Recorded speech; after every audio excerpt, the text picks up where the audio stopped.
मैं अपने घर में आया हूँ,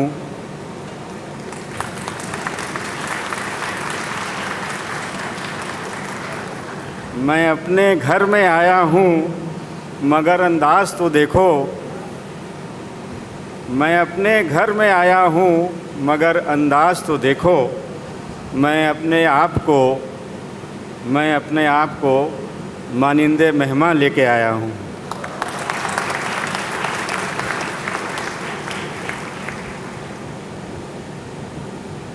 ये आप लोगों की मोहब्बत है, लखनऊ शहर की मोहब्बत है, शिया डिग्री कॉलेज की मोहब्बत है कि हम प्रिंसिपल साहब की रिक्वेस्ट को कभी मना ही नहीं कर सकते थे कि हम यहाँ नहीं आएंगे।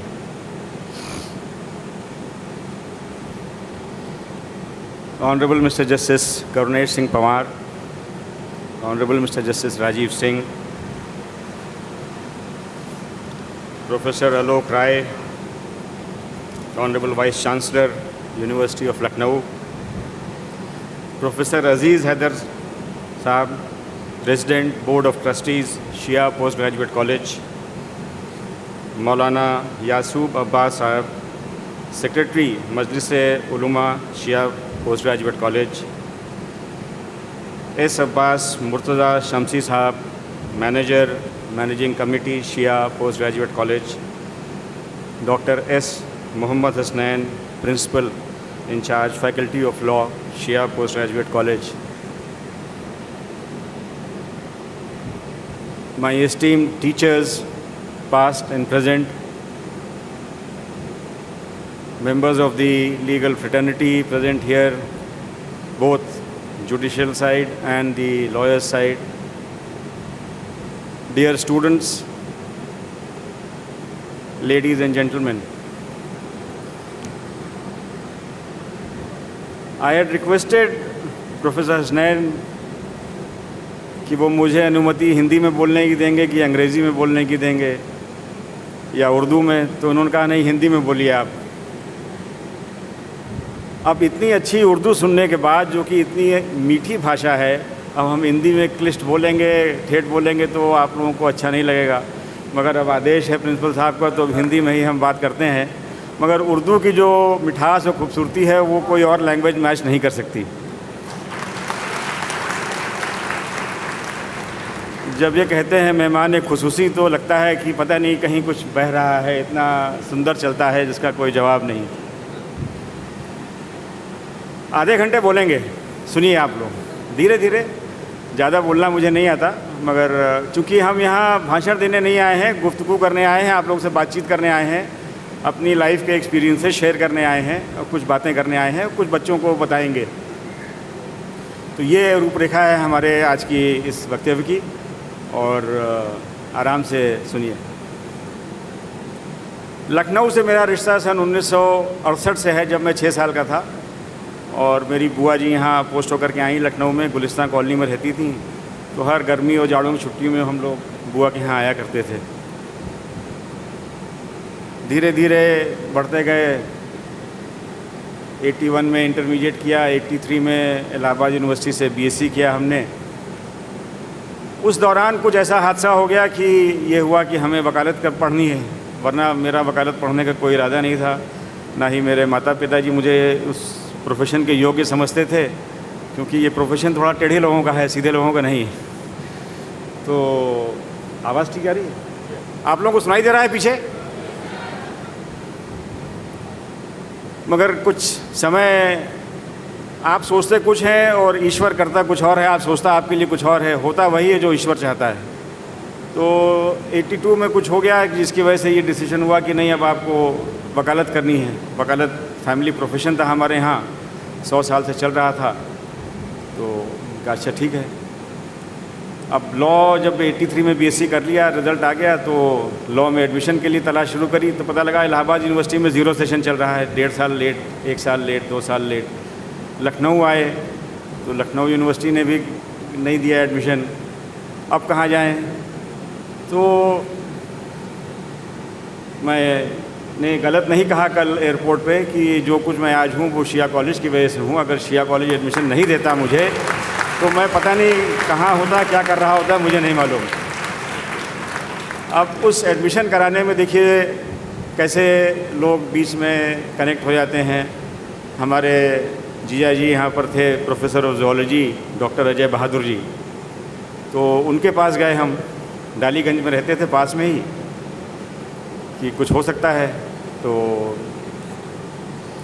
उन्होंने यहाँ बात किया, लॉ डिपार्टमेंट में प्रोफेसर धीरेन्द्र कुमार जी बैठे हुए हैं और सब टीचर्स थे उस समय। तो उन्होंने बताया कि भाई ऐसा ऐसा बच्चा है, उसको एडमिशन चाहिए। तो उन्होंने कहा हो जाएगा।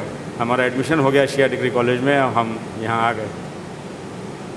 तो 1983 टू 86 3 वर्ष, अब तो 83 से हम 2022 में आ गए, 1 साल कम 40 साल हो गए।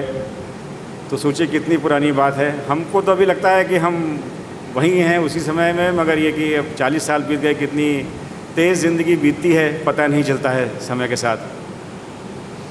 चलती रही। शिया डिग्री कॉलेज से लॉ किया हमने। उस समय यहाँ के टीचर्स और जो यहाँ का एक कल्चर जो सबसे अच्छा है कि टीचर्स और स्टूडेंट्स का जो रिलेशनशिप है वो बड़ी मधुर है, बहुत ही सामान्य और अपने एक अफेक्शन के साथ एक कनेक्ट रहता है टीचर और स्टूडेंट्स का। कई जगह आप देखेंगे कि टीचर्स स्टूडेंट से बात नहीं करेंगे, टीचर्स में कहीं एरोगेंस होती है, कहीं टीचर्स स्टूडेंट कोई सवाल पूछेगा तो उसको डांट देंगे, मगर ऐसा कुछ यहाँ नहीं था। यहाँ पे बहुत ही कंजीनियल एटमॉस्फेयर जिसको हम कहते हैं वो स्थिति थी यहाँ पर। तो उस तरह से हम यहाँ पर पढ़ते पढ़ते 3 साल में लॉ ग्रेजुएट हो गए। लॉ ग्रेजुएट हो गए और आप लोगों को मालूम ही है कॉलेज में, यूनिवर्सिटी में एजुकेशन, उसमें छुट्टियाँ बहुत होती हैं। तो जब भी छुट्टी होती थी, हम इलाहाबाद रहते थे, तो वहाँ पे पिताजी के बस्ते पे कचहरी जाया करते थे। और अभी हम बताते हैं, हमने लॉ यहाँ से जब किया तो कहाँ रहते थे हम, अलग अलग वर्ष में अलग अलग जगह रहे। कभी डालीगंज में रहे, कभी बुआ के यहाँ गुलिस्ता कॉलोनी में रहे। एक बार हम रहते थे उधर अलीगंज के और आगे संगम चौराहे के पास, पिताजी के एक मित्र थे, वहाँ साइकिल लेकर के वहाँ से आते थे। अब तो सोचें कि साइकिल तो शायद बच्चे पता नहीं चलाते भी हैं कि नहीं चलाते हैं, सब 2 व्हीलर मोटरसाइकिल और कार में ही चलते हैं। वो समय था जब हम लोग साइकिल से आया करते थे कॉलेज।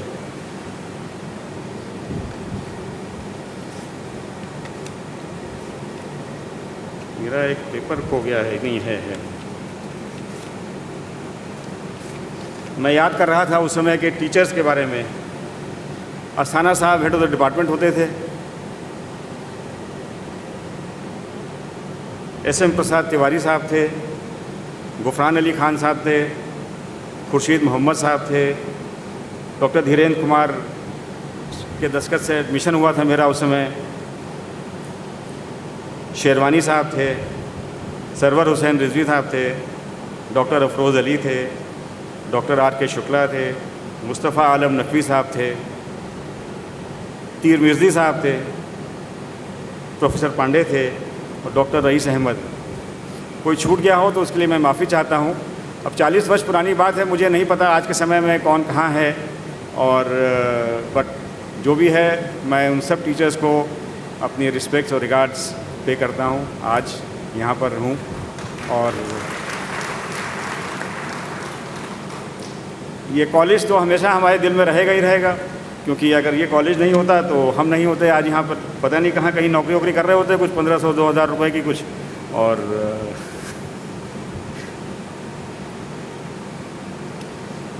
तो मैंने बात शुरू करी, लखनऊ से शिया कॉलेज तक पहुँच गए। अब इसके बाद हम इलाहाबाद गए वकालत करने के लिए। पिताजी का बस्ता था, उन्होंने कहा डिस्ट्रिक्ट कोर्ट में वकालत करिए। मेरा विवाह हो गया उसी समय लॉ करते करते। तो मेरी पत्नी ने कहा कि डिस्ट्रिक्ट कोर्ट की वकालत से काम नहीं चलेगा, हाई कोर्ट जाना पड़ेगा। तो हमने कहा ये तो बड़ा मुश्किल काम है, हाई कोर्ट तो बहुत बड़ा अखाड़ा है, वहाँ कहाँ जाएंगे। और मेरे पिताजी कहते थे कि it is always better to rule in hell than to serve in heaven. तो डिस्ट्रिक्ट कोर्ट ही सही, वहीं पे आप राज करिए, अपना बस्ता है, काम है, बिजी रहेंगे। प्लस खेती बाड़ी बाग बगीचा थे तो उसके भी मुकदमे चलते रहते थे प्रॉपर्टी के, तो बोले सबसे अच्छा रहेगा। मगर साहब साल भर तक ये कश्मकश चला, डिबेट चला। अल्टीमेटली कौन सक्सीड किया आप लोग समझ गए, मैं हाई कोर्ट पहुँच गया। और 1988 जनवरी से हमने हाई कोर्ट में वकालत शुरू करी। अब हाई कोर्ट में नए नए पहुँचे, समझ में नहीं आता था कहाँ सीनियर के यहाँ अटेंड करते थे, सुबह से रात निकल जाती थी, टाइम पता नहीं चलता था।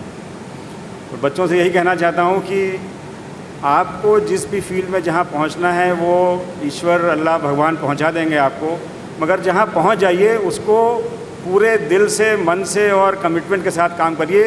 कोई वजह नहीं है कि आप वहाँ सक्सेसफुल नहीं होंगे।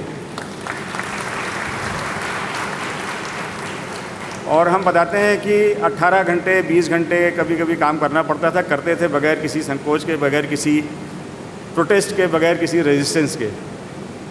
और पैसे तो वकालत में शुरू में मिलते नहीं हैं। यहाँ बैठे हैं रत्नेश चंद्रा जी और रिजवी साहब, जो लोग बताएंगे कि, और ये न्यायमूर्ति लोग भी हमारे वकालत कर चुके हैं सब, शुरू में वकील को पैसा नहीं मिलता है, बहुत तक मेहनत करनी पड़ती है। और सीनियर पैसे देते हैं, कुछ मिल जाता है, मगर जो आप सोचते हैं कि हाँ 10 साल के बाद आपको जो पैसे मिल रहे हैं, और वकीलों को देखते हैं आप अच्छे अच्छे बड़ी बड़ी गाड़ियों में चल रहे हैं, वैसा शुरू में नहीं होता है। तो बड़ी मेहनत करनी पड़ती है, बड़ा अपने को महसूस के काम करने रहना पड़ता है, उसमें कहीं संकोच नहीं करना पड़ता है कि आप ये सोचिए कि पैसा नहीं मिल रहा है, हम काम नहीं करेंगे। ऐसा सोचेंगे तो फिर आप, ये वकालत पेशा आपके लिए ठीक नहीं है।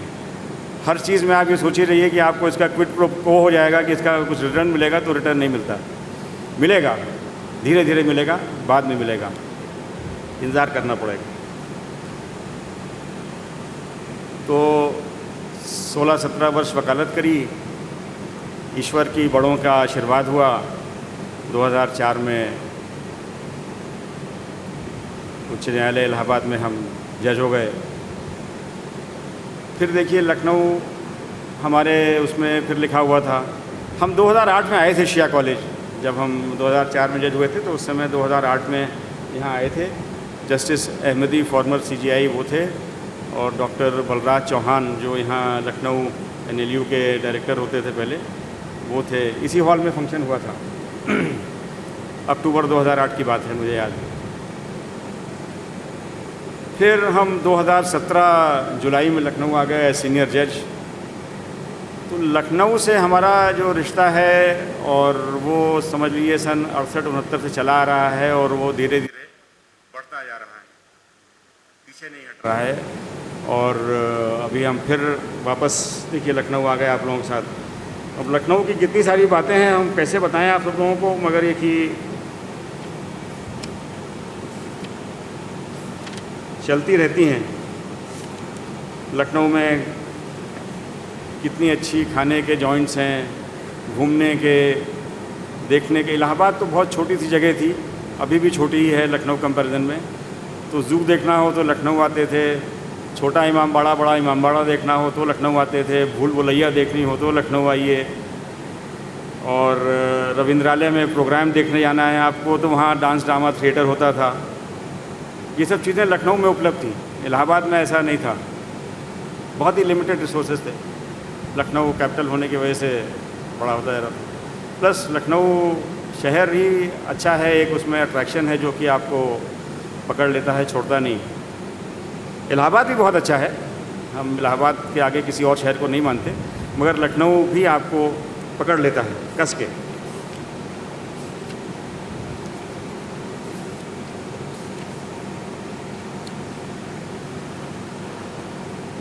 दो लाइनें हैं, सुनिएगा, फिर बताता हूँ क्यों कह रहा हूँ मैं।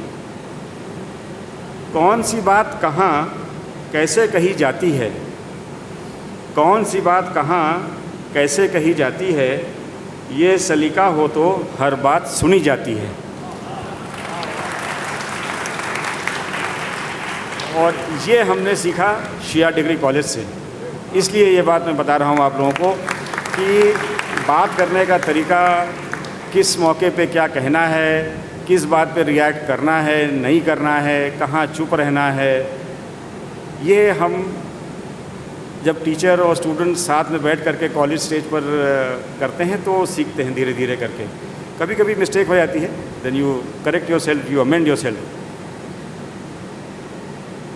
तो मेरा ये बच्चों से कहना है कि आप लोगों को भी ये सीखना चाहिए कि हर समय हर चीज़ का रिएक्शन ज़रूरी नहीं है, और किस समय क्या बात कहनी है ये सोच के कहना चाहिए। आधा मिनट आप सोचिए, 10 सेकंड सोचिए, और गुस्सा आता है, कभी कभी बहुत ज़ोर से आता है, यंग एज में और भी ज़्यादा आता है, मगर अगर 10 सेकंड आप रुक गए, 20 सेकंड रुक गए तो वो गुस्सा चला जाएगा और बहुत सी चीज़ें बच जाएंगी, बहुत से झंझट कम हो जाएंगे, बहुत सी परेशानियां कम हो जाएंगी आपकी, चाहे घर पे हो, माता पिता के साथ, भाई बहनों के साथ, रिश्तेदारों के साथ, टीचर्स के साथ, अपने मित्रों के साथ, कहीं भी सोशल पूरे सेटअप में आप देखेंगे कि अगर आप सोच करके बात करेंगे ज़रा सा तो कोई तकलीफ़ नहीं होगी कभी भी।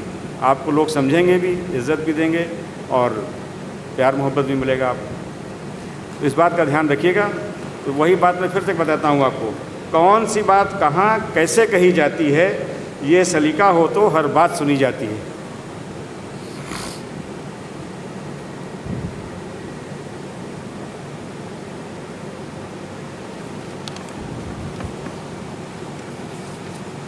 देखिए, हमको आदत हो गई है नोट्स बनाने की, बहस सुनते हैं दिन भर, और वो नोट्स की पर्ची खो जाती है तो दिक्कत हो जाती है। वही मैं निकाल रहा हूँ, कहाँ गई वो अगली पर्ची। हाँ, ये गिर गई वो।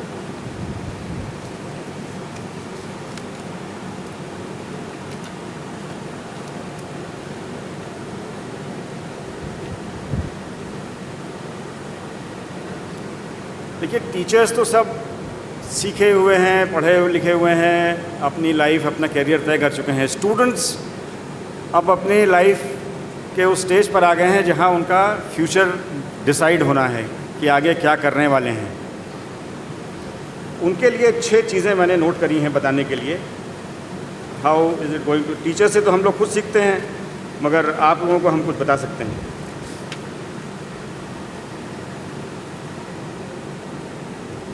Wasted time never returns. अगर समय जो चला गया वो वापस नहीं आता। तो कोई भी अपॉर्चुनिटी अगर आपको मिले लाइफ में, उसको छोड़िए नहीं, कोई भी अच्छा काम करने के लिए, कुछ भी सीखने के लिए। अगर आपने आलस कर दिया और उसको जाने दिया तो ये समझिए कि वो दोबारा आपके पास वापस नहीं आएगी। और स्पेशली लीगल प्रोफेशन में ये है, अगर क्लाइंट आया और आपने उसको टाइम नहीं दिया, आप नहीं मिले, आपने सोचा कि हम पिक्चर दिखाते हैं या कहीं पिकनिक कर आते हैं और क्लाइंट चला गया, वो लौट के वापस नहीं आएगा। क्योंकि इस प्रोफेशन में इतने लोग हैं, इतना बड़ा कॉन्ग्रीगेशन है कि वो कहीं और चला जाएगा। उसके पास भी टाइम की कमी है, वो अपना कहीं और जा कर के किसी काउंसिल से मिलेगा, एडवोकेट से, अपना काम उसका वहाँ हो गया, तो फिर लौट के क्यों आएगा। और एक क्लाइंट आपको 100 क्लाइंट दे सकता है, इस बात को भी समझ लीजिए। तो अगर आप लोग वकालत करने वाले हैं, कुछ लोग सर्विस, आजकल तो लीगल प्रोफेशन में बहुत से एवेन्यूज़ ओपन हैं। आप फर्म में काम कर सकते हैं, आप कॉर्पोरेट सेक्टर में जा सकते हैं, आप बैंक में जॉब कर सकते हैं, आप एयरपोर्ट अथॉरिटी जा सकते हैं, कहीं जा सकते हैं। बट अगर लिटिगेशन में जा रहे हैं तो इस बात का हमेशा ध्यान रखिएगा, क्लाइंट आया है और समय है तो उसको अटेंड करना है, चाहे कुछ हो जाए।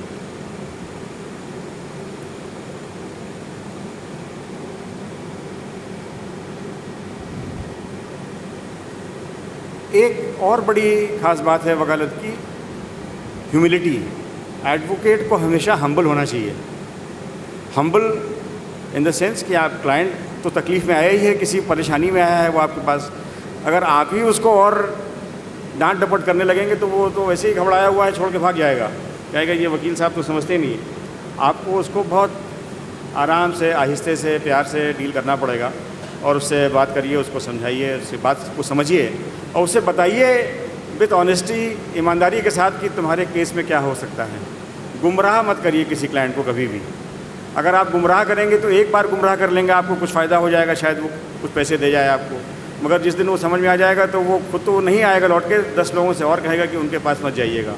तो it is your prime duty to tell the client कि what is there in your case, what is the merit of your case.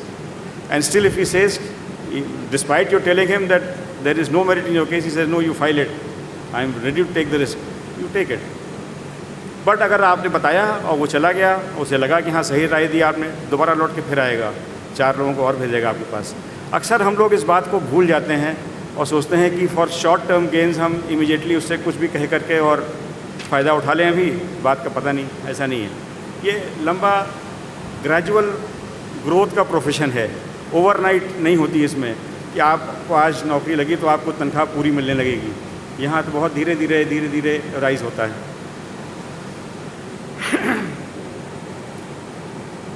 एक और बात बतानी है आप लोगों को कि किसी भी जिसको हम कहते हैं कोई परेशानी में है, फाइनेंशियली अगर वीक है, आपको आपकी फ़ीस अफोर्ड नहीं कर सकता है, तो उसकी मदद ज़रूर करिए आप, क्योंकि वो जो दुआ देता है आपको, वो पैसे वाला क्लाइंट नहीं देता। दुआ हमेशा काम करती है, आशीर्वाद हमेशा काम करता है, चाहे वो बड़ों का हो, अपने घर के परिवार वाले तो देंगे ही आपको, मगर जो बाहरी आता है जिसकी आप मदद करते हैं, वो जो आशीर्वाद और दुआ देता है वो बहुत फ़ायदा करती है। कोई ये कहे कि हाँ किसी की दुआ नहीं लगती, गलत है, लगती है। और जो प्रो बोनो काम जिसको हम कहते हैं कभी कभी कि आप फ्री में कर रहे हैं, किसी के लिए आप मुफ्त में कर रहे हैं, मगर अगर कोई नीडी है और उसको ज़रूरतमंद है, उसको आप मदद करते हैं और उसको अगर इंसाफ मिलता है, उसको न्याय मिलता है, तो बहुत आपको जो अंदर से सेटिस्फैक्शन और खुशी मिलती है वो तो है ही है। वो जो आपको दे के जाता है वो इनवैल्यूएबल होता है, you can not measure it. ये ऐसा काम ज़रूर करिएगा आप लोग लाइफ में अपने, अगर वकालत करिए तो। और वकालत के अलावा भी आप अपने डेली लाइफ में भी लोगों की मदद कर सकते हैं। ऐसा नहीं है मैं कह रहा हूँ कि आप मदद मत करिए, ओनली लॉयर्स ही करें, बट डेली लाइफ में भी अगर आप किसी गरीब की और ज़रूरतमंद की मदद करेंगे तो बहुत अच्छी बात है। देखिए, इंटेलिजेंस तो ईश्वर ने आपको दिमाग दिया है, आप बाई बर्थ लेकर के आए हैं, उसको तो हम घटा बढ़ा नहीं सकते। जिसकी जितना आईक्यू लेवल है, जितनी इंटेलिजेंस है, वो तो मालूम है। अब रिजवी साहब की ज़्यादा है, इनकी ज़्यादा है, रत्नेश जी की हमारी कम है, हम क्या करें उसके लिए। मगर ये कि हम मेहनत से इनसे मैच कर सकते हैं। तो डिलीजेंस इज़ वेरी इंपॉर्टेंट, और डिलीजेंस और इंटेलिजेंस मिला करके ही ब्रिलियंस होती है। तो इट इज़ आपकी मेहनत, आप इनसे ज़्यादा कर लेंगे तो इंटेलिजेंट आदमी पीछे रह जाएगा, हम आगे निकल जाएंगे, एवरेज आदमी जो है। तो मेहनत करने में कभी पीछे मत हटिएगा। मैंने पहले भी इस बात को कहा, अभी फिर से दोबारा कह रहा हूँ आप लोगों से। ये सब बातें मैं बच्चों से कर रहा हूँ, टीचर से नहीं कर रहा हूँ। प्लीज़ आप लोग मत हमारी बात सुनिए, आप लोग आराम से बैठिए, बस हम बच्चों की बातचीत है हमारी ये।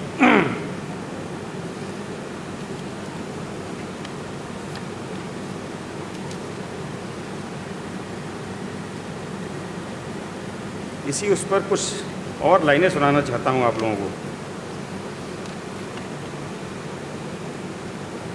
आप लोगों ने सुना होगा नाम हज़रत अल्लामा इकबाल साहब का।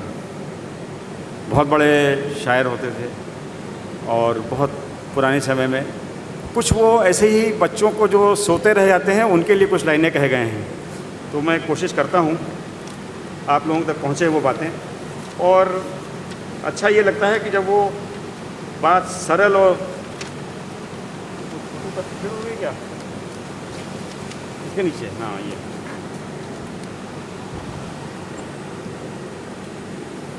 तो वो इस तरह से हैं कुछ लाइनें। ख्वाबे गफलत में सोए हुए मोमिनों,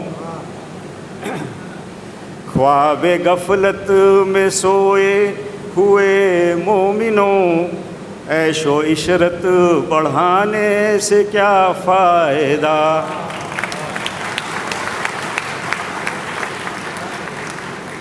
ख्वाबे गफलत में सोए हुए मोमिनों, ऐशो इशरत बढ़ाने से क्या फ़ायदा। आँख खोलो उठो याद रब को करो, आँख खोलो सुनो ज़िक्र हक़ का सुनो, आँख खोलो चलो राह हक़ में चलो, उम्र यूं ही गंवाने से क्या फ़ायदा। तो पानी पिलाएंगे?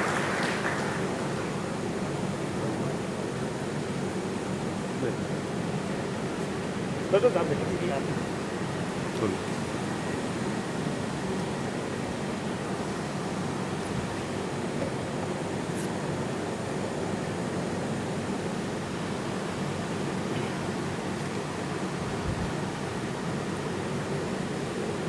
अपने रब को जवानी में भूला है तू, और ताकत के बूते पे फूला है तू। जब जवानी ढलेगी तो पछताएगा, फिर यूं रोने रुलाने से क्या फ़ायदा। आँख खोलो उठो याद रब को करो, ऐशो इशरत बढ़ाने से क्या फ़ायदा। तो ये इसलिए बता रहा हूँ आप लोगों को, ये आप सुनिए, इसको ओरिजिनल मिल जाएगा आप लोगों को कहीं ऑडियो सुनने के लिए, और बहुत लंबा है, बहुत सारी उसमें बातें हैं, बट ये आपको ये सिखाती हैं कि जवानी में अगर आपने आराम किया तो बुढ़ापे में तकलीफ़ होगी, और जवानी में काम किया तो बुढ़ापे में आराम होगा। ठीक, सही राह पे चलिए, सही काम करिए, सही बात सुनिए। फिर कुछ लाइनें और सुनाता हूँ आप लोगों को।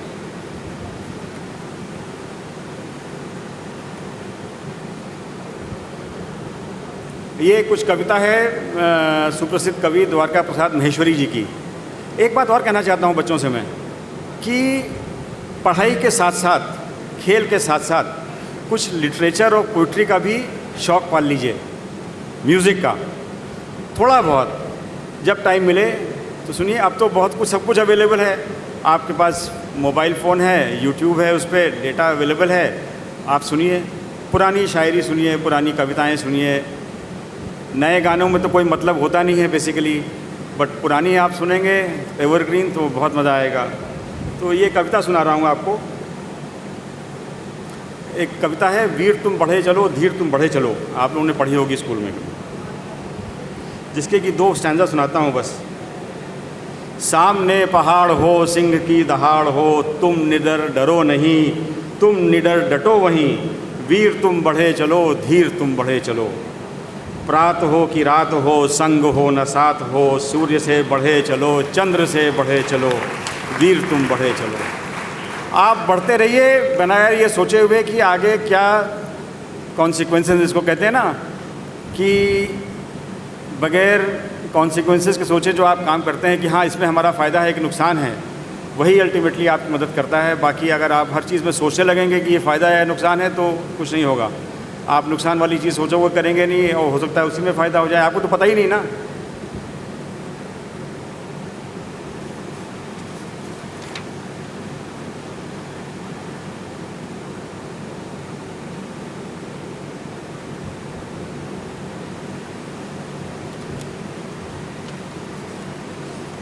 मेरा टाइम हो जाए तो बता दीजिएगा, मेरा टाइम हो जाए तो बता दीजिएगा।